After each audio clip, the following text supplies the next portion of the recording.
Hi friends, GS bye sir channel में आपका स्वागत है। डाइजेस्टिव सिस्टम का ये चौथा लेक्चर है। तो ये जो टॉपिक जहाँ से छूटा हुआ था जिसको आगे करने की कोशिश करेंगे। तो आज हम यकृत के बारे में जानेंगे। और मैं पहले ही बता चुका था कि ये जो डाइजेस्टिव सिस्टम है इससे सबसे ज़्यादा क्वेश्चन पूछे जाते हैं। और ये टॉपिक जो है आपका सबसे बड़ा टॉपिक है। अगर यहाँ पे एक एक पार्ट पढ़ने की कोशिश करते हैं तो बहुत बड़ा लेक्चर बन जाता है, बहुत बड़ा टॉपिक हो जाता है। इस वजह से इसको हम छोटे छोटे टुकड़ों में लेके आ रहे हैं ताकि आपका जो क्वेश्चन जिस टाइप के बनते हैं मैं इनसे रिलेटेड भी क्वेश्चन कराऊंगा और आपके डाउट भी क्लियर होने चाहिए। तो आप परेशान ना हो बिल्कुल। जितने भी टॉपिक आ रहे हैं आप इनको वन बाय वन करके देखते जाइए और देखने के बाद आपको मैं एक मास्टर वीडियो लेके आऊंगा जो हर एक टॉपिक का एक ही बार में होगा कंप्लीट वीडियो। तो उससे अगर आप देखेंगे तो वो भी आपको कंप्लीट हो जाएगा और ऑब्जेक्टिव क्वेश्चन भी करवाए जाएंगे। तो थोड़ा समय लगता है। अगर कोई अच्छी चीज अच्छा कंटेंट गेन करना है और आप अधिकारी या कुछ बनना चाह रहे हो तो उसके लिए कंटेंट अच्छा होना चाहिए, धैर्य बना के रखना चाहिए। तो फ्रेंड्स, सबसे पहले आप सेशन में जुड़े हैं तो सेशन को सबसे पहले सबसे ज्यादा लोगों तक शेयर कर दीजिए, शेयर कर दीजिए सभी लोग। और जो नए लोग जुड़े हैं वो चैनल को सब्सक्राइब कर लें। और आज हम बात करते हैं लीवर अर्थात यकृत की बात करेंगे। लीवर अर्थात यकृत, इसके बारे में आप पेपर उठा के देखिए। आप पुलिस 2018 यूपी पुलिस का जो पेपर आया था उसमें भी इससे रिलेटेड क्वेश्चन आए थे। और हर एक एग्जाम में बायोलॉजी से रिलेटेड आपके डाइजेस्टिव सिस्टम से पेपर आते हैं, क्वेश्चन आते हैं। तब यहाँ पे हम बात करें कि जो हमने डाइजेस्टिव सिस्टम पढ़ा था, डाइजेस्टिव सिस्टम पढ़ा या कहेंगे पाचन तंत्र जब हमने पढ़ा तो पाचन तंत्र में हमने कहा था कि पाचन की क्रिया स्टार्ट कहाँ से होती है। तो सबसे पहले हमने कहा पाचन की क्रिया आपकी माउथ से स्टार्ट होती है और माउथ से भोजन कहाँ जाता है। तो हमने कहा था ओइसोफेगस में, ओइसोफेगस कहेंगे माउथ में। यहाँ पे किसका कार्बोहाइड्रेट का पाचन हुआ। ओइसोफेगस में कोई पाचन क्रिया नहीं, उसके बाद भोजन कहाँ आता है। उसके बाद भोजन आपका कहेंगे आमाशय या स्टमक में आया। सारे पॉइंट आपको याद रखना है। स्टमक में आया, स्टमक के बाद भोजन हमने कहा था स्टमक में 3 से 4 घंटे भोजन रहता है और जठर ग्रंथियों से जठर रस स्रावित होता है और भोजन को अम्लीय माध्यम प्रदान करता है। अब आमाशय से 3-4 घंटे भोजन रहने के बाद यहाँ पे कहा जाता है कि प्रोटीन का पाचन हुआ। ये सारे पॉइंट आपको याद रखना है। यहाँ पे आपके कार्बोहाइड्रेट का पाचन हुआ, कार्बोहाइड्रेट का या प्रोटीन का। अब भोजन हमारा यहाँ से कहाँ पहुंचेगा, छोटी आंत में। कहाँ पहुंचता है, छोटी आंत। अब छोटी आंत में जब पहुंचता है तो हमने कहा छोटी आंत में जाएगा तो छोटी आंत को भी 3 भागों में बांटा गया। फ्रेंड, छोटी आंत के कितने भाग आते हैं ये आपको क्रम बाई आप सारे पॉइंट आपको याद होने चाहिए। 3 भागों में बांटा गया। हमने कहा स्मॉल इंटेस्टाइन, स्मॉल इंटेस्टाइन छोटी आंत, इसके 3 भाग होते हैं। नंबर 1 ड्यूडेनम, ये सारे पॉइंट आपको याद रखना है। नंबर 2 जेजुनम और नंबर 3 इलियम। ये आपके जब सारे पॉइंट आपको याद रहेंगे तो आपको क्लियर टॉपिक समझ में आएगा। 3 पार्ट होते हैं। तो जब भोजन आमाशय से आता है, यहाँ पे हम समझने की कोशिश करेंगे कि ओइसोफेगस से ऐसे भोजन हमारे जे आकार की एक थैलीनुमा संरचना में आता है। इसको हम आमाशय बोल लेते हैं और आमाशय के नीचे फिर यहाँ पर कहेंगे ऐसे एक संरचना आपको मिलेगी। ऐसे आपकी कुंडलीनुमा संरचना, इसको बोला जाता है छोटी आंत। ये छोटी आंत में जब भोजन आता है तो कहेंगे छोटी आंत के किस भाग में आया। ये जो भाग कहला रहा है ये डी है। डी अर्थात कौन सा भाग, ड्यूडेनम। याद रखना कि पहली बात याद रखना, छोटी आंत जो है वो छोटी नहीं है, लंबाई में ज्यादा है, डायमीटर इसका कम है। और जो बड़ी है वो बड़ी लंबाई में कम है, उसका व्यास या डायमीटर ज्यादा है। तो यहाँ पे हमने कहा ड्यूडेनम में आया, ड्यूडेनम। और एक ये जो पार्ट यहाँ से लेकर यहाँ से पार्ट जो स्टार्ट हुआ यहाँ तक का आया तो इसको हम कहते हैं जेजुनम। और यहाँ से लेकर यहाँ तक का जो पार्ट है इसको हमने इलियम नाम दिया। फ्रेंड्स, ये सारे पॉइंट आपको याद करने, नोट भी करने कि कौन कौन से पार्ट कहाँ कहाँ पे आ रहे हैं। तो हमने क्या बताया कि छोटी आंत के 3 भाग हैं। 3 भाग है कौन कौन से, ड्यूडेनम पक्वास है, मध्यांत और क्षुद्रांत। तीन भाग है, इंग्लिश से भी याद रखेंगे, ड्यूडेनम, जेजुनम और इलियम। जब यहाँ भोजन आता है तो भोजन आएगा तो यहाँ पे काम किसका शुरू होता है, यकृत का। किसका शुरू होगा, यकृत का। इसको हम समझने की कोशिश करेंगे कि आपका जब भोजन आमाशय से छोटी आंत में प्रवेश करता है, छोटी आंत में, तो हमने कहा था ये जो एक कुंडलीनुमा संरचना ये डी कहलाएगी और यहाँ तक का पार्ट आपका क्या कहलाएगा, जेजुनम कहलाएगा और ये भाग आपका इलियम कहला रहा है। तो जब यहाँ भोजन आया तो अब आमाशय से भोजन कहाँ आ गया, इस पार्ट में आएगा। आपके किस पार्ट में आ रहा है, तो कहेंगे ड्यूडेनम या पक्वाशय में आ रहा है। जब भोजन पक्वाशय में आता है तो यहाँ पे क्या होता है कि यहीं पे आमाशय के ऊपर ऐसे देखेंगे एक संरचना होती है, ऐसे इस संरचना को बोला जाता है, इस संरचना को नाम दिया जाता है लीवर या यकृत। आज हमें किसके बारे में पढ़ना है, लीवर के बारे में। अब लीवर के नीचे ही यहाँ पे कहेंगे एक पत्तीनुमा सी संरचना होगी। इस पत्तीनुमा संरचना को यहाँ पे आपको कहेंगे ये आपका अग्नाशय कहलाएगा। ये आपका कौन सा पार्ट, अग्नाशय। इसी लीवर से यहाँ पे ऐसे, इसी लीवर से एक संरचना और होती है, सॉरी फ्रेंड, इस संरचना को बोला जाता है गाल ब्लाडर, गाल ब्लाडर या कहेंगे पित्ताशय, पित्त थैली, पित्त थैली। तो कितने पार्ट हमने जाने, तो जो भोजन आमाशय से सबसे पहले किस पार्ट में आ रहा है, तो कहेंगे ड्यूडेनम के पार्ट में आता है या पक्वाशय में आ रहा है। और यहाँ से जो ये दो पार्ट है लीवर और अग्नाशय, लीवर और अग्नाशय जो आपका जूस बना रहा है वो जूस यहाँ से स्रावित होकर कहेंगे हेपेटिक डक्ट के माध्यम से, हेपेटिक नलिका के माध्यम से ये ड्यूडेनम के पार्ट में आता है। और ड्यूडेनम पार्ट में आने पर कहेंगे यहाँ पर कई सारी चीजों का पाचन पूर्ण होगा। तो इसके बारे में हम समझते हैं कि लीवर का काम क्या है। तो आई होप यहाँ तक बात क्लियर हुई होगी कि भोजन आमाशय से हमारा लीवर में नहीं जाता है, लीवर में भोजन पहुंचेगा तो क्या हो जाएगा, मृत्यु भी हो सकती है। तो लीवर में भोजन नहीं जाता, भोजन हमारे छोटी आंत के ड्यूडेनम में पहुंच रहा है। ड्यूडेनम में जब पहुंचता है तो फ्रेंड्स यहाँ पे क्या होता है कि यहाँ पे जो आपका पित्त, आपका यकृत है, लीवर है, जिगर है, जो ये आपका जूस बनाएगा, बाइल जूस बनाएगा या पित्त रस बनाता वो आकर मिलेगा, अग्नाशय से अग्नाशयी रस मिलेगा आके। और यहाँ पे जो प्रोटीन, कार्बोहाइड्रेट और फैट्स है इनका इमल्सिफिकेशन शुरू हो जाएगा, शुरू होगा और पाचन क्रिया आगे पूर्ण होगी। तो अब इसके बारे में हम जानते हैं कि लीवर का काम क्या है। लीवर का अध्ययन किस शाखा के अंतर्गत किया जाता है, वेट कितना। आप पुलिस 2018 का पेपर उठा के देखिए, हर एक एग्जाम में लीवर से क्वेश्चन आया। तो सबसे पहली बात, यकृत जो है, हमें सारे पॉइंट नोट करने हैं। यकृत के जो अध्ययन किया जाता है वो किसके अंतर्गत किया जाता है फ्रेंड, तो कहेंगे हिपैटोलॉजी के अंतर्गत करते हैं। किसके अंतर्गत करते हैं, हिपैटोलॉजी। पहला आपका पॉइंट मोस्ट इंपॉर्टेंट कि यकृत का अध्ययन किस शाखा के अंतर्गत किया जाता है, हिपैटोलॉजी। ये हिपैटो जो है ये आपका ग्रीक वर्ड है, ये आपका ग्रीक शब्द है जिसका अर्थ होता है लीवर, जिसका अर्थ होता है लीवर, और लॉगस का अर्थ होता है अध्ययन। तो यहाँ पे एक बात क्लियर हो गई होगी कि यकृत का अध्ययन क्या कहलाता है, हिपैटोलॉजी कहलाता है। क्या कहलाता है, हिपैटोलॉजी। अब आगे बात करते हैं, जो यकृत है, यकृत किस शाखा, कोशिकाओं से मिलकर बना होता है, सेल से। कोशिका जो है आपका हिपैटोसाइट से मिलकर बना होता है। कौन सी कोशिकाएं पाई जा रही, हिपैटोसाइट या कहेंगे हिपैटिक सेल से या कोशिका से बना होता है। तो आपको याद रखना है कि भाई हमने क्या बताया कि यकृत भी आपका एक अंग है और अंग की बेसिक यूनिट क्या होती है, या कहेंगे लिविंग जितने भी आपके एनिमल होते हैं या ऑर्गन्स होते हैं उनकी बेसिक यूनिट क्या होती है, कोशिका। तो कोशिका का निर्माण किसके, कहेंगे अंग का निर्माण किससे हो रहा है, कोशिका से। तो ये लीवर भी किसी कोशिका से बना होगा, तो उस कोशिका का क्या नाम है फ्रेंड्स, कहेंगे हिपैटो या साइट्स या हिपैटोलॉजी। हिपैटो मीन लीवर और साइट्स मीन कोशिका। यहां तक बात समझ में आई। आगे बात करते हैं, इसका जो वेट होता है, इसका जो वजन होता है, इस वजन की बात करें तो वजन आपको याद रखना है 1400 ग्राम से 1800 ग्राम होता है, या कहें 1.4 किलोग्राम से 1.8 किलोग्राम तक होता है। जबकि फीमेल की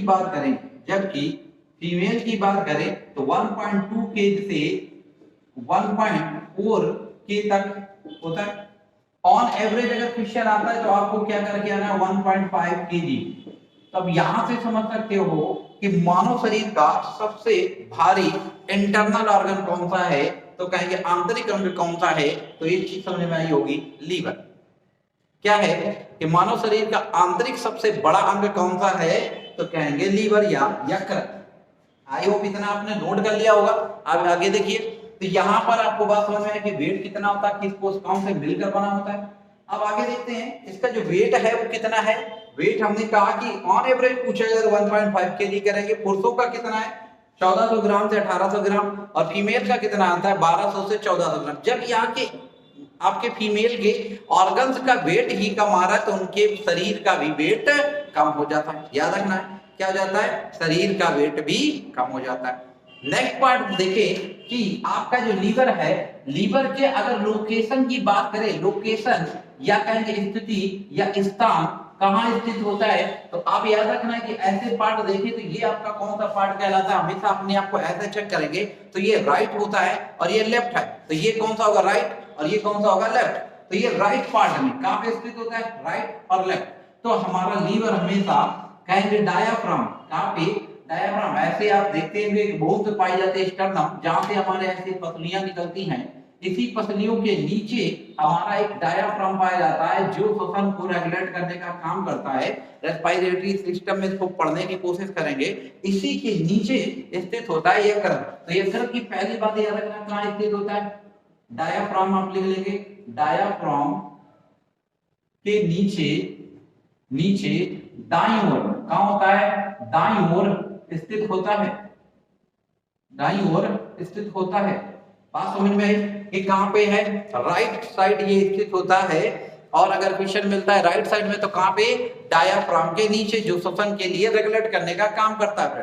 तो अब आगे बात करते हैं, लोकेशन समझ में आ गई, वेट समझ में आ गया, और हमने कहा कि वेट समझ में आ गया। और इसकी बात करें कि जो आपका लीवर है, लीवर की भी बात करें तो लीवर जो आपका देखा जाए तो ऐसे आपका स्ट्रक्चर देखा था ऐसे बना होता है। इससे भी दो भाग होते हैं। यहाँ पे देखा जाए तो ये आपका जो भाग है ये आपका कौन सा भाग कहलाएगा, लेफ्ट। आप यहाँ से देखने के बाद क्या है सीधे दिख रहा है आपको, जब आपको एग्जैक्ट लोकेशन आपके 3 डायमेंशनल देख रहे हैं, 2D में देख रहे हैं, 3 डायमेंशन देखे तो आपको चीज दिखेगी। तो ये कौन सा होगा लेफ्ट, ये कौन सा होगा राइट। तो हमारा लीवर का कौन सा भाग सबसे बड़ा होता है, तो कहेंगे बायां भाग बड़ा होता है। कौन सा भाग बड़ा होता है, बायां, और दायां भाग छोटा होता है। यहां तक बात क्लियर हो गई। तो हमने क्या बताया कि liver is a heaviest internal organ and क्या है, ग्लैंड भी है। ये क्या एक ग्रंथि भी काम करता है, लीवर एक ग्रंथि भी है। कैसी ग्रंथि है, तो आपको याद रखना ये एक एक्सोक्राइन, आपको याद रखना है कि लीवर एक एक्सोक्राइन ग्लैंड भी है, एक बाईस्रावी ग्रंथि भी है।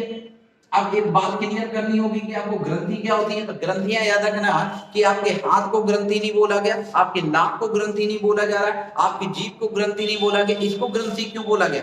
तो आपको याद रखना ग्रंथि या ग्लैंड उनको कहते हैं जो 3 चीजों का श्रवण कर रहे होंगे, या तो एंजाइम स्रावित कर रहे होंगे फ्रेंड्स, या आपके जूस बना रहे होंगे, या कहेंगे हार्मोन्स का निर्माण कर रहे होंगे, या तो हार्मोन्स का निर्माण कर रहे होंगे। तो उनको क्या बोला जाता है, उनको ग्रंथि बोला जाता है।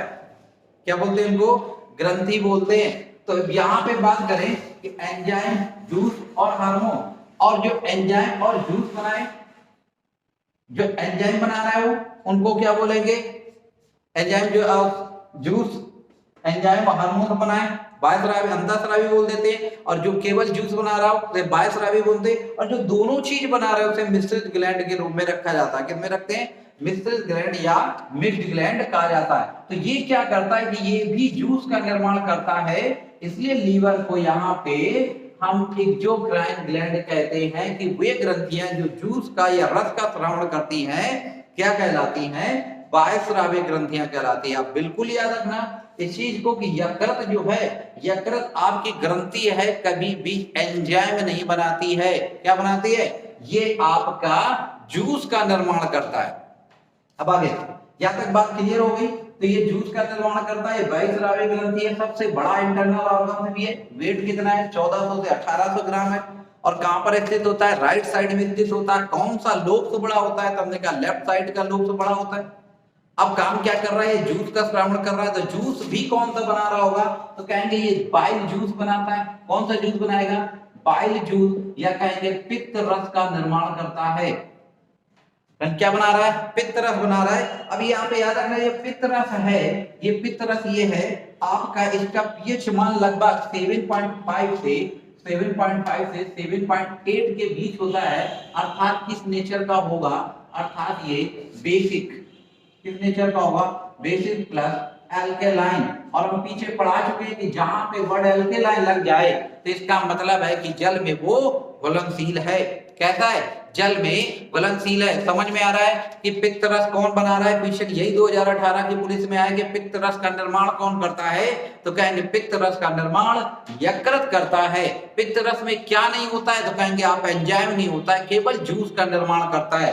अब यहाँ पे बताया कि उसका पीएच मान कैसे होता है, तो 7.5 से 7.8 होता है। अर्थात हमारा ये बेसिक नेचर का होता है, क्षारीय प्रवृत्ति का होता है।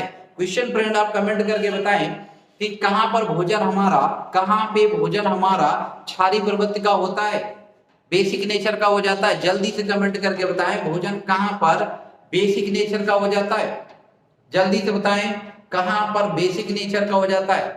और फ्रेंड सेशन को ज्यादा से ज्यादा लोगों तक शेयर कीजिए, ज्यादा से ज्यादा लोगों तक शेयर कीजिए। और जो नए जुड़े चैनल को सब्सक्राइब कर ले प्लीज, शेयर कर दीजिए आप लोग शेयर कर दीजिए। यहां तक बात समझ में आई, तो अब बात करते हैं आगे। तो ये जूस बनाता है, जब ये जूस बनता है, अगर एक्सेस अमाउंट में बन रहा है, जब ज्यादा मात्रा में बनता है, तो लीवर से साइड में एक ऐसे गाल ब्लैडर होता है, इसे पित्त थैली बोलते हैं। और इसी पित्त थैली में आपका कहेंगे जो जूस या रस बना वो यहाँ पर स्टोर हो जाता है। अब यहाँ पे बात करें कि इस पित्त रस में क्या क्या होता है जो यकृत बना रहा है। यकृत को याद रखना, इसमें दो प्रकार के आयंस पाए जाते हैं। क्या पाए जाते हैं, आयंस पाए जाते हैं। कौन कौन से आयंस पाए जा रहे हैं, आप सारे पॉइंट नोट करेंगे। एक आपका आता है सोडियम बाई कार्बोनेट,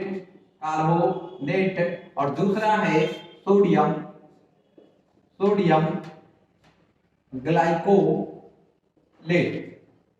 दो तरीके के इसमें आयंस पाए जा रहे हैं, सोडियम बाइकार्बोनेट और सोडियम ग्लाइकोलेट। आप नोट कर लेंगे, दो तरीके के इसमें क्या पाए जा रहे हैं, आयंस पाए जा रहे हैं। साथ ही साथ फ्रेंड्स इसमें दो प्रकार के पिगमेंट पाए जाते हैं। पिगमेंट का मतलब होता है रंजक पाए जाते हैं जो इसको कलर प्रदान करने का कार्य करते हैं। तो कहेंगे जूस में कौन से दो पिगमेंट पाए जा रहे हैं, तो एक आपका पाया जाता है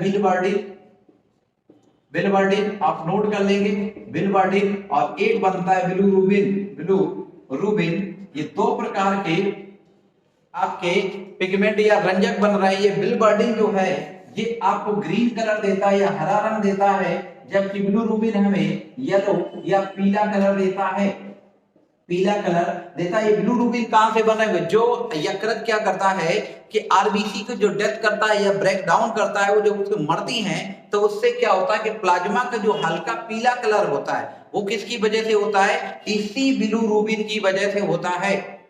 प्लाज्मा का जो हल्का येलो कलर होता है वो किसकी वजह से होता है, बिलिरुबिन की वजह से होता है। और बिलिवर्डिन किस कलर का है, ग्रीन कलर का।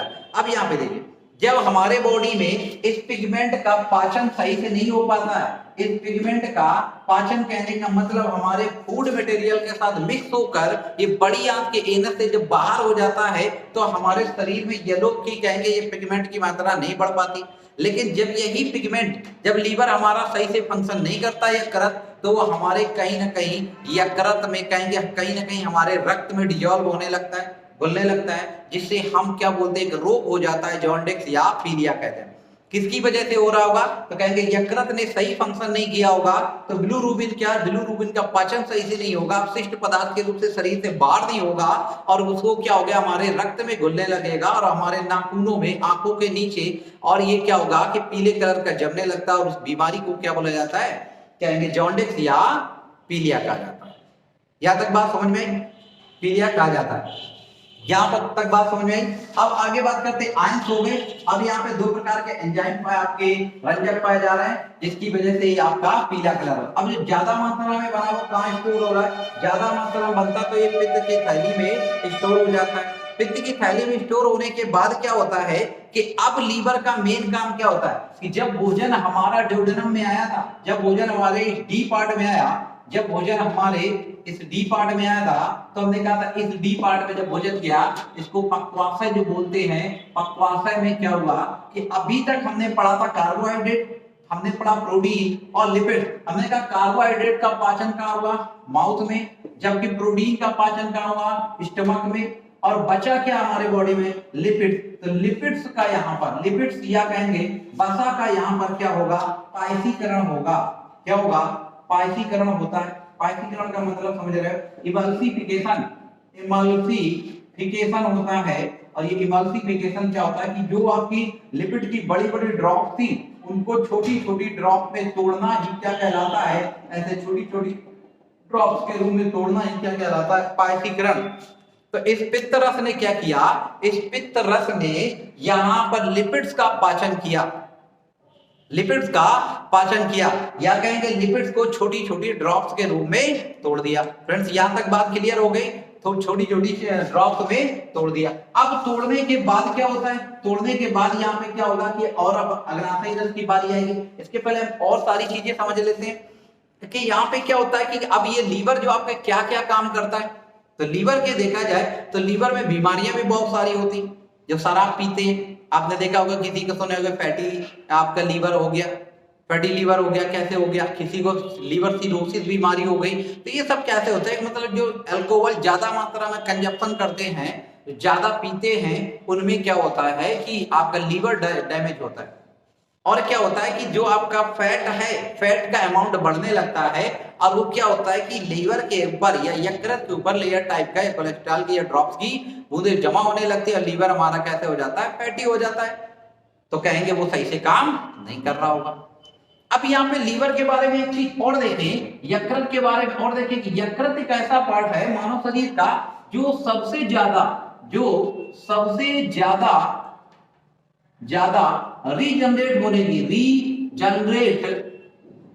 रीजनरेशन की क्षमता रखता है। रीजनरेशन की क्षमता मतलब पुनर्निर्माण की क्षमता रखता है, फ्रेंड्स ये ऐसा पार्ट है, अगर लीवर का 2/3 पार्ट भी खराब हो जाता है तो 20 से 22 दिन में ये पुनः कंप्लीट हो जाता है। फ्रेंड्स 20 से 22 दिन में ये पुनः कंप्लीट हो जाता है। आपको याद रखना है कि 20 से 22 दिन में बन जाता है। अगर किसी ने अपना 2/3 लीवर डोनेट कर दिया है तो जिसको दिया गया, जिसका 80% खराब है, उसका भी बन जाएगा, और जिसने डोनेट किया है उसका भी 20 से 22 दिन में बनकर तैयार हो जाता है। तो ये सबसे ज्यादा रीजनरेट करने की क्षमता रखता है। कौन? हमारा लीवर रखता है। अब यकृत की बात करें, यकृत क्या क्या करता है? तो यकृत का पहला काम क्या है?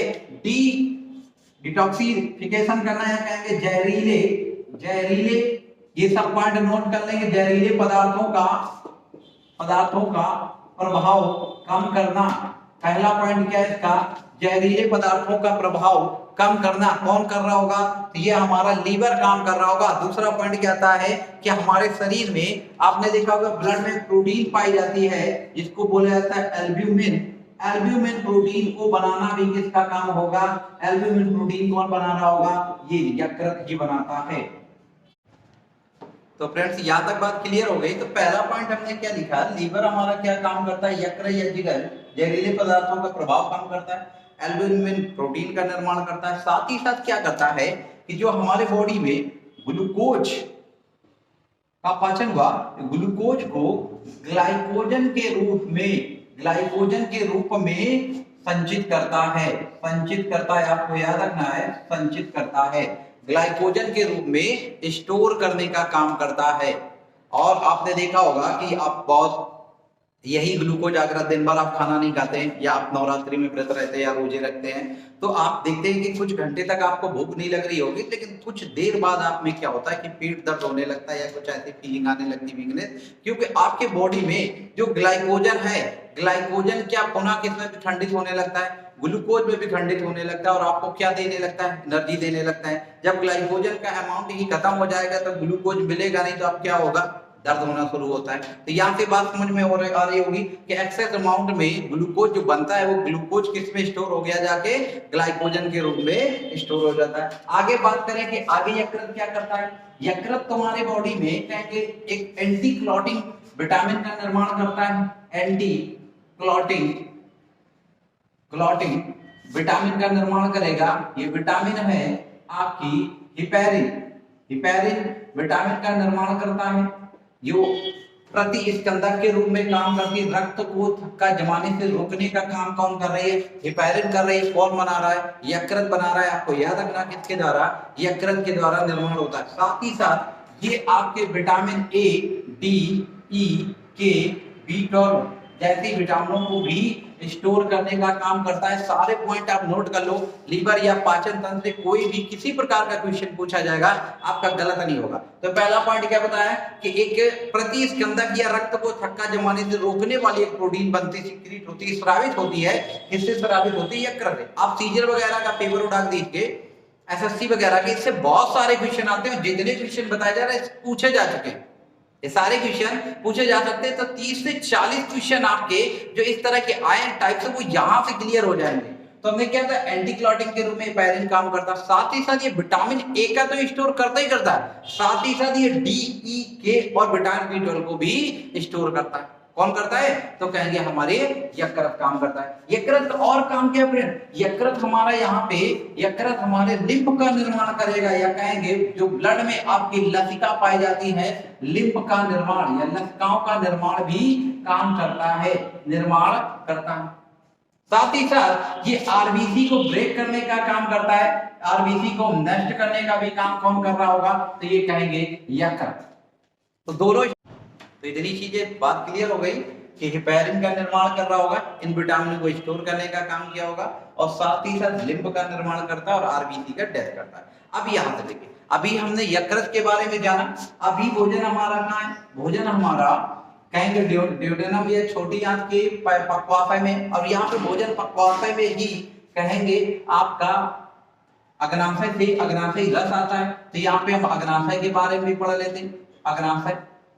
अब यहाँ से कुछ जाने से पहले कुछ क्वेश्चन हम देख लेते हैं। आपने सुना होगा किसी व्यक्ति को पथरी हो गई, पथरी कैसे होती, तो हमारे बॉडी में क्या होता है कि पथरी बाहर से कैल्शियम खाने से नहीं होती है। जो हमारा ब्लड होता है, ब्लड में क्या पाई जाती है, कहेंगे कैल्शियम पाई जाती है। ब्लड में क्या होती है, कैल्शियम घुलित अवस्था में पाई जाती है। ये जो कैल्शियम है, ये कैल्शियम हमारी ब्लड में होती है, और जब बाहर से हम ऑक्जेलिक एसिड लेते हैं, ऑक्जेलिक एसिड लेते हैं, और जैसे ही इसमें ऑक्जेलिक एसिड मिलता है तो हमारे बॉडी में क्या बन जाती है, कहेंगे कैल्शियम ऑक्जिलेट, या कहेंगे पथरी या स्टोन का निर्माण हो जाता है। और कहां पे हो जाता है पथरी या स्टोन का निर्माण, तो अधिकतर कहीं भी हो सकता है, लेकिन मोस्ट इंपॉर्टेंट आपका गाल ब्लैडर याद रखना कि जो पित्ताशय में, यहाँ भी आपकी पथरी स्टोर हो जाती है। किसकी वजह से हो रहा है, ब्लड में जो हमारी कैल्शियम की मात्रा होती है, और बाहर से जैसे टमाटर का सेवन करते हैं, आप बैगन खाते हैं, टमाटर के छिलके और बीज से भी हो जाता है। साथ ही साथ पालक का सेवन करते हैं, इससे क्या होता है, इसमें ऑक्जेलिक एसिड होता है, और ये कैल्शियम से मिलकर क्या बना लेता है, कैल्शियम ऑक्जिलेट बना लेता है। यहाँ पे समझ में आ रहा है, कैल्शियम ऑक्जिलेट अर्थात पथरी का निर्माण कहाँ पे हो जाता है, कहेंगे गाल ब्लैडर में, या कहेंगे पित्ताशय में हो जाता है। तो अगर स्टार्टिंग में आप इसका इलाज नहीं करवा रहे हैं, इसका साइज जब बढ़ जाता है तो डॉक्टर वगैरह इसका पित्ताशय को ही काट कर बाहर कर देते हैं। जब पित्ताशय को बाहर कर देंगे तो आप सोच सकते हैं कि जो एक्सेस अमाउंट में हमारा पित्त रस बन रहा है, जो यकृत के द्वारा जूस बन रहा है, तो वो कहाँ स्टोर हो रहा है, इस पित्ताशय में। जब पित्ताशय ही नहीं रहेगा तो हमारे बॉडी में जो फैट का इमल्सिफिकेशन हो रहा है, या लिपिड्स का इमल्सिफिकेशन, वो कहीं ना कहीं प्रभावित होगा। कोलेस्ट्रॉल की मात्रा ज्यादा बढ़ेगी, वो लीवर के ऊपर जमा होकर लीवर हमारा कैसा हो जाएगा, फैटी लीवर हो जाएगा। तो भाई वो बात आपको समझ में आ रही होगी। तो एग्जाम के हिसाब से तो पढ़िए, साथ ही साथ आपको नॉलेज गेन के हिसाब से भी पढ़ना कि क्या कैसे होता है।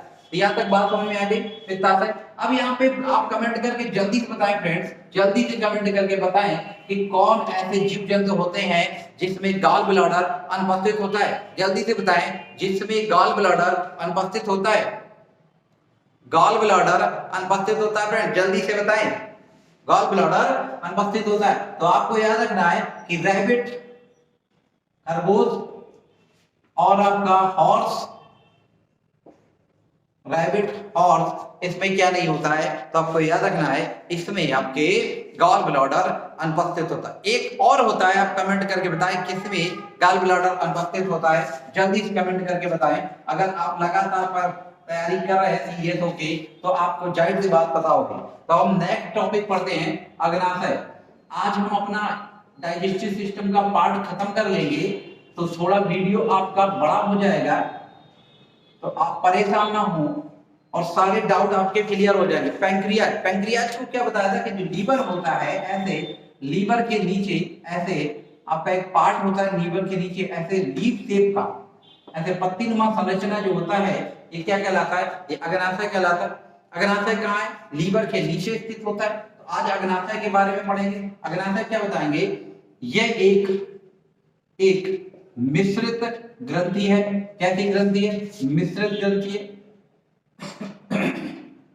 मिश्रित ग्रंथि क्या होती है, जो एंजाइम, अभी हमने पीछे बता दिया, जो एंजाइम प्लस जूस, एंजाइम और हार्मोन्स या जूस दोनों का श्रावण कर रही हो, ऐसी ग्रंथि क्या कहलाती है, ऐसी ग्रंथि आपकी मिश्रित ग्रंथि कहलाती है। जो केवल हार्मोन का श्रावण करे वो कैसी होती है, एंडोक्राइन, और जो आपके एंजाइम का श्रावण करे वो क्या कहलाती है, एक्सोक्राइन। तो दो तरीके का, और जो दोनों प्रकार को श्रावण कर रही हो वो क्या हो जाएगी, मिक्स्ड ग्लैंड हो जाएगी। जब ग्रंथियां पढ़ाई जाएंगी तो ग्रंथियों में एक एक टॉपिक आपको क्लियर किया जाएगा कि कौन सी अंतःस्रावी और कौन सी बाह्यस्रावी ग्रंथियां होती है। तो फ्रेंड्स समझ में आ रहा है, समझ में आ रहा है तो सेशन को शेयर करते रहिए, शेयर कर दीजिए और चैनल को सब्सक्राइब कर लीजिए जो नए जुड़े हुए हैं।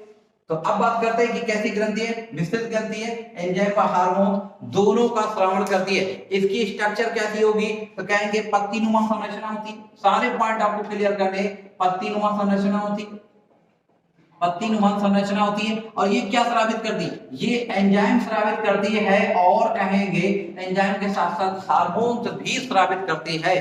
तो यहाँ कहेंगे पत्तीनुमा संरचना होती है। जो जूस आपका, जो एंजाइम पैंक्रियाटिक रूट जूस, या कहेंगे अग्नाशयी रस जो स्रावित कर रहा है, अग्नाशयी रस का पीएच मान जो होता है ये 8.3 होता है। अर्थात हमारे, अभी हमने क्वेश्चन थोड़ी देर पहले पूछा था कि भोजन हमारा अम्ली से क्षारी कहाँ होता है, अम्ली से क्षारी कहाँ होता है, तो आप कमेंट करके बताएं कहां पर होता है। तो कहेंगे छोटी आंत में होता है। छोटी आंत के किस भाग में होता है, कहेंगे ड्यूडेनम या पक्वाशय में होता है। तो अब बात करते हैं आगे कि एंजाइम जो बन रहा है इसका पीएच मान हमने कितना लिख दिया, 8.3 लिख दिया। अब इसमें क्या क्या पाया जा रहा है, और ये आपके अग्नाशय रस में कितने प्रकार की ग्रंथियां सेल पाई जाती है, तो आपको याद रखना 4 प्रकार के अल्फा सेल पाई जा रही है, बीटा सेल पाई जा रही है, डेल्टा सेल पाई जाती है इसमें, और साथ ही साथ इसमें एफ सेल पाई जा रही है, एफ सेल पाई जा रही है। ये 4 प्रकार की सेल किसमें पाई जाती हैं, ये पैंक्रियाज में पाई जाती हैं, कहेंगे ये अग्नाशय में पाई जा रही है। अब यहाँ पे देखो, इन 3 को बाद में पढ़ेंगे जब आपको जब ग्रंथियां पढ़ाई जाएंगी। तो अल्फा सेल के बारे में पता है कि ये आपके ग्लूकागॉन हार्मोन स्रावित करता है। बीटा सेल से आपको पता है कि ये इंसुलिन स्रावित करता है। क्या स्रावित करता है, इंसुलिन, इंसुलिन स्रावित करता है। और ये इंसुलिन ही क्या करता है, ब्लड में ग्लूकोज की मात्रा को, एक्सेस अमाउंट को घुलने से रोकता है, और ग्लूकोज को ग्लाइकोजन में कन्वर्ट करता है। किसमें, ग्लाइकोजन में बदलने का कार्य कौन करता है, इंसुलिन। जब हमारे शरीर में इंसुलिन की मात्रा कम बढ़ती है तो रक्त में ग्लूकोज की मात्रा ज्यादा हो जाती है। जब ग्लूकोज की मात्रा ज्यादा होगी तो कहेंगे हमारे रक्त में शर्करा की मात्रा बढ़ गई, और शर्करा की मात्रा बढ़ने का मतलब है कि हमारे शरीर में डायबिटीज जैसी बीमारी हो गई। क्या हो गई, डायबिटीज जैसी बीमारी हो गई। तो यहाँ पे समझ में आता है कि अल्फा सेल क्या ग्लूकागॉन हार्मोन स्रावित करता है जो ग्लाइकोजन को ग्लूकोज में तोड़ता है। ये सारी चीजें आपको बताएंगे ग्रंथियों में। बीटा सेल क्या कर रहा है, ग्लूकोज को ग्लाइकोजन में बदला है, एक दूसरे के जस्ट अपोजिट काम कर रहा है। इसने क्या किया, अल्फा सेल ने ग्लाइकोजन को ग्लूकोज में कन्वर्ट किया, जबकि बीटा सेल क्या कर रहा है, ग्लूकोज को ग्लाइकोजन में कन्वर्ट कर रहा है। आई होप बात क्लियर हुई। जब आपका डेल्टा सेल का सोमैटोस्टेनिन हार्मोन स्रावित करता है, यहाँ पे हम ग्रंथियों के बारे में अलग से टॉपिक लेके आएंगे, तो अभी रफली इन दोनों पॉइंट को आप समझ लीजिए कि 4 प्रकार की ग्रंथियां पाई जा रही हैं। और इस अग्नाशय की खोज लैगर हैंस नामक वैज्ञानिक ने की है। किसने खोज की है? लैगर हैंस नामक वैज्ञानिक ने की है। अब आगे बात करते हैं कि जूस जो है इसका पीएच मान जो F सेल्सियस स्रावित होता है, इसीलिए हमने कहा था एंजाइम स्रावित होता है। इसमें 3 प्रकार के एंजाइम हैं जिसका पीएच मान 8.3 है। कितना? 8.3। इसमें कौन कौन सा पाया जा रहा है? तो आपको याद रखना है फ्रेंड्स, ट्रिप्सिन,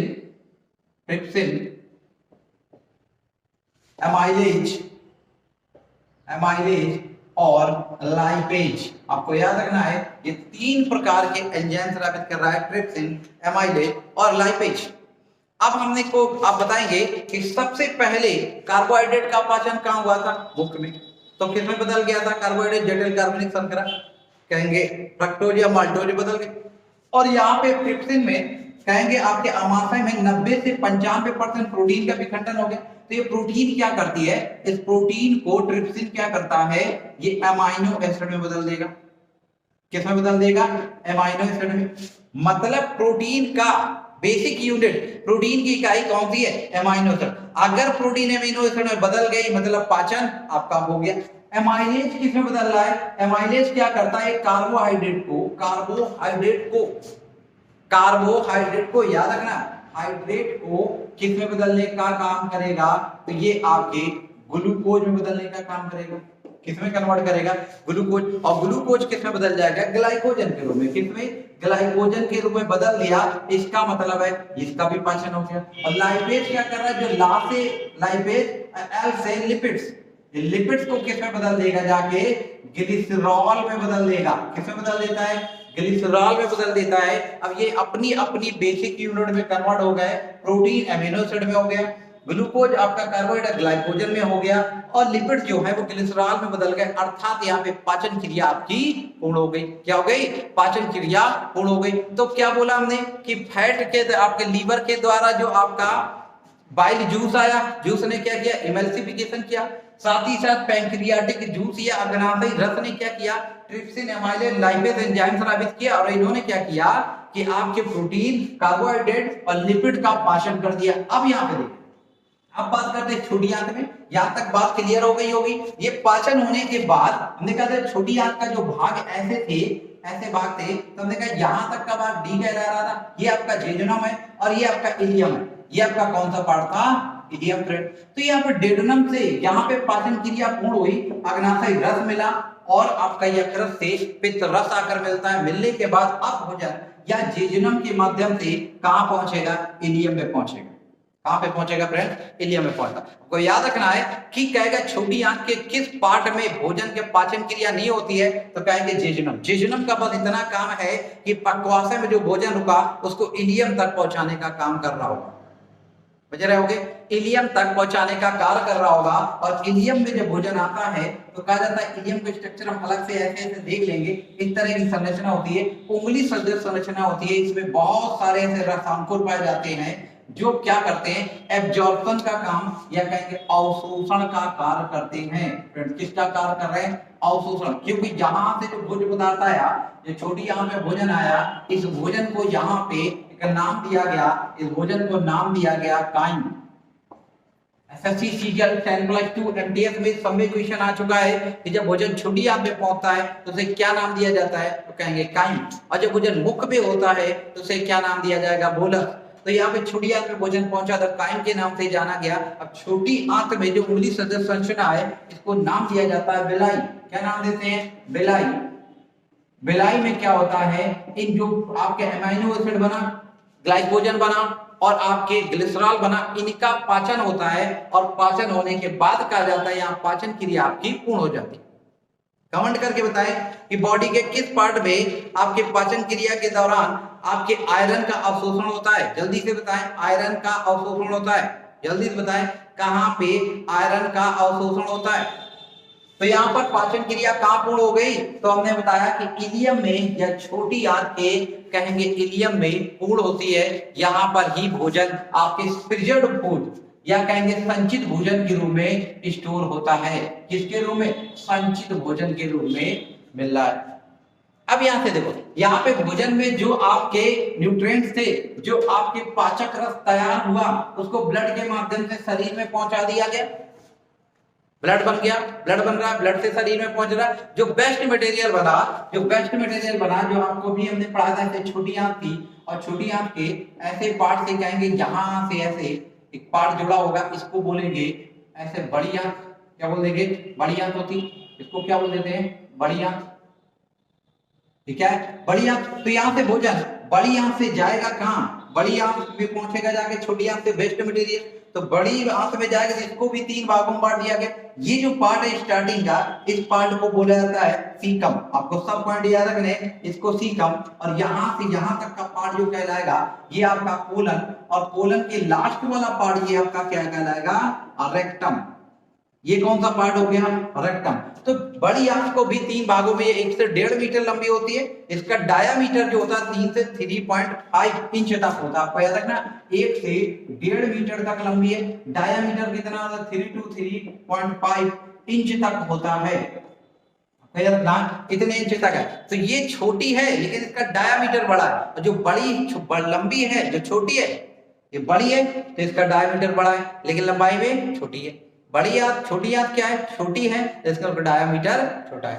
तो अब यहाँ पे बात करते हैं सिक्कम में ही एक पार्ट हमने कहा था कि यहाँ पे पार्ट पाया जाता है, इसको बोला जाता है वर्मीफॉर्म अपेंडिक्स। क्या बोलते हैं? अपेंडिक्स। ये क्या होता है कि बॉडी में एक वेस्टिजियल ऑर्गन है, कहेंगे एक अवशेषी अंग है। अब याद रखेंगे, मानव शरीर में हमने बताया थे दांत भी अवशेषी अंग होता है। एक अवशेषी अंग कौन सा हो गया? अपेंडिक्स। अब ये अवशेषी कैसे? कि अगर अपने पूर्वज को देखा जाए, आप मानव पूर्वज को देखा जाए, तो कहीं ना कहीं बानर के रूप में थे। तो उस जमाने में जब फूल पत्ते कंदमूल खाया करते थे, तो फूल पत्तियां खाया करते थे, तो उसमें क्या होता था? सेल्यूलोज वगैरह का बनता था बॉडी में। तो सेल्यूलोज का पाचन जो काम हो रहा था, स्टोर कहाँ होता था? यहाँ पे। अब जानवर है, तो जानवर में क्या होता है? ये जो पार्ट है वर्मीफॉर्म अपेंडिक्स या अवशेषी है, ये सक्रिय होता है। सक्रिय होने से क्या होता है? उनमें ये क्षमता डेवलप हो जाती है कि जितने भी सेल्यूलोज उनको सीधे पचा लें। आप पचा पाते? आप घास खाए सीधे पचा लेंगे क्या? नहीं। आप बना के खाते हो, पका खाते हो। तो यहाँ पर ये अपेंडिक्स क्या है? एक अवशेषी अंग है। और ये क्या करता है कि टॉक्सिक एलिमेंट जो भोजन के माध्यम से जहरीले पदार्थ बन रहे हैं, उनको स्टोर करने का काम करता है। कभी कभी किसी व्यक्ति के सुने हुए अपेंडिक्स में दर्द हो रहा है, तो डॉक्टर क्या करता है? ऑपरेशन के माध्यम से पार्ट को ही डस्टबिन में फेंक देता है। रीजन क्या है? कि ये यूजलेस है। केवल क्या है? अवशेषी अंग के रूप में टॉक्सिक एलिमेंट जब स्टोर होंगे ज्यादा, तो ये आपका दर्द करने लगता है, इसको काट के फेंक दिया। तो यह सिक्कम में क्या है? भोजन है। अब सिक्कम में क्या होता है कि यहाँ पे इसी पार्ट में क्या होता है कि इसकी बॉडी से क्या होगा? यहाँ बॉडी से, सिक्कम के पार्ट से क्या होगा? यहाँ वाटर का ऑब्जॉर्प्शन होगा, पानी का अवशोषण हो जाता है। पानी का अवशोषण होने के बाद, अब यहाँ पानी भी अवशोषित, अब बचा क्या? मल, या कहेंगे वज्र पदार्थ बचा। वज्र पदार्थ कहां पहुंचेगा? कोलन वाले पार्ट में पहुंचता। कोलन वाले पार्ट में कहेंगे यहाँ पे जब आता है, तो यहाँ पे एक बैक्टीरिया पाया जाता है। आपको याद रखना, इस बैक्टीरिया का नाम है ई कोलाई। इस बैक्टीरिया क्या नाम है? इस बैक्टीरिया का नाम ई कोलाई फ्रेंड्स है। और ये ई कोलाई बैक्टीरिया क्या करता है? इस जो आपका वेस्ट मटेरियल, जब वज्र पदार्थ बना, वज्र पदार्थ को सड़ाने और बदबूदार बनाने का काम कौन कर रहा है? ई कोलाई कर रहा है। अब यहाँ पे देखो, ई कोलाई कोई व्यक्ति फ्री में काम नहीं करता। यहाँ पे दोनों चीजें, ये हमें बदले में क्या दे रहा है और बदले में क्या मिल रहा है? इसको बदले में यहाँ पे भोजन मिल रहा है ई कोलाई बैक्टीरिया को, और साथ ही साथ बदले में हमें विटामिन B12 का निर्माण कर रहा है। हमें क्या दे रहा है? विटामिन B12, कहेंगे विटामिन दे रहा है। अब समझ लीजिए कि पूछा जाएगा ई कोलाई बैक्टीरिया का काम क्या है, तो भोजन जो वज्र पदार्थ पानी का अवशोषण होने के बाद जो शेष बचा, फिशेस या कहेंगे मल जो बचा, उसको सड़ाने का काम करेगा। सड़ाने के साथ साथ बदबूदार बना देगा, उससे भोजन प्राप्त करता है। बदले में तुम्हें क्या दे रहा है? विटामिन दे रहा है। और कौन सी विटामिन देगा? B12 देता है। B12 देता है। और यहाँ से भोजन आपका आएगा, रेक्टम वाले पार्ट में आएगा, और एनस या कहेंगे गुदा के माध्यम से ये वज्र पदार्थ आपका शरीर से बाहर हो जाएगा, शरीर से बाहर हो जाएगा। और यहाँ से आपका डाइजेस्टिव सिस्टम आपका कंप्लीट हो जाएगा। आई होप आपको जितना पढ़ाया गया है आपको समझ में आया होगा। अगर समझ में नहीं आया तो आप कमेंट करके आपके पूछ सकते हैं। आप ये चीज दिमाग में डाल लीजिए कि जो पेपर सेटर है, जो पेपर बनाने वाला है फ्रेंड्स, वो कोई रटे रटाए क्वेश्चन नहीं पूछता है कि आपने लूसेंट पढ़ लिया और आपका भला हो गया। तो लूसेंट के साथ साथ आपको और कई सारी बुकें पढ़नी होगी, आपको अच्छा कंटेंट तैयार करना होगा, अच्छे नोट तैयार कीजिए, अच्छी प्रैक्टिस कीजिए, आप डेली एक प्रैक्टिस सेट कीजिए। रिवीजन करने के बाद आप तैयारी खुद ही आपको कॉन्फिडेंस अंदर से आएगा और आप एग्जाम आप 100% क्वालिफाई करेंगे। तो यहाँ पे कंटेंट आप तो 4-5 वीडियो मिला रहे हैं, अगर एक वीडियो लेकर आते हैं तो 2 से 2.5 घंटे का एक वीडियो हो जाएगा आपका, तो आप परेशान हो जाएंगे। तो छोटे छोटे टॉपिक लेकर आ रहे हैं और ये सारे टॉपिक अगर एक बार आप देख लेते हो तो किसी भी प्रकार का क्वेश्चन घुमा के पूछा जाएगा, आप 100% करके आएंगे। ये टॉपिक कंप्लीट होंगे, इसके लिए मैं मास्टर वीडियो भी लेकर आऊंगा कि हर एक टॉपिक को एक ही वीडियो में खत्म किया जाए और वो एग्जाम के समय लाएंगे कि शॉर्ट में जो जो क्वेश्चन पूछे जाते हैं उसी से रिलेटेड आपको बताया जाए। तो आई होप ये आपको डाइजेस्टिव सिस्टम में अगर कोई प्रॉब्लम हो तो आप हमसे कमेंट करके पूछ सकते हैं, और अगर कोई टॉपिक आपको क्लियर नहीं हुआ है या आपको डाउट समझ में आ रहा है तो आप उसको एक बार वीडियो को पॉज करके बैक करके देखिए, जो पीछे पड़े प्ले स्टोर में पड़े हुए प्ले लिस्ट में, वहां से आप देखिए आपका टॉपिक क्लियर हो जाएगा। तो इसके बाद हम नया टॉपिक लेकर आएंगे, तब तक हमारा सेशन यहीं तक रहेगा। और फ्रेंड्स, अगर सेशन अच्छा लगा करे तो आप शेयर जरूर कर दीजिए करें, और जो नए जुड़ते हैं वो वीडियो को कहेंगे चैनल को सब्सक्राइब कर लें। धन्यवाद।